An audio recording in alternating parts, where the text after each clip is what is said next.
एका विद्यार्थ्याचं वर्गातून पुस्तक चोरीला गेलं.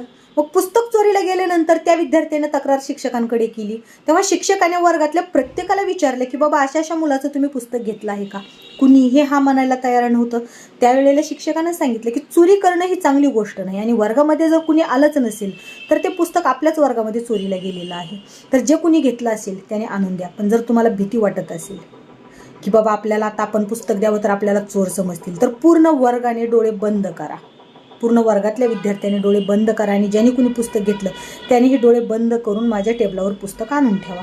मग ते पुस्तक टेबलावर आलं. सरांनी सांगितलं की बाबा आता तुझं पुस्तक तुला मिळालं ना, तर यापुढे ह्या विषयावर चर्चा नको, इथंच हा विषय बंद करा. मग बरेच वर्ष गेले. तो शिक्षकही म्हातारा झाला आणि शिक्षक म्हातारा झाल्यानंतर त्या शिक्षकाला एक मोठा साहेब भेटायला आल्यानंतर त्याने विचारलं की सर तुम्ही मला ओळखलेत का? त्यावेळेला शिक्षक म्हटला नाही रे बाबा, आता मी रिटायर्ड झालो. त्यावेळेला त्या मोठ्या साहेबांना सांगितलं की सर मी तुमच्याकडे विद्यार्थी म्हणून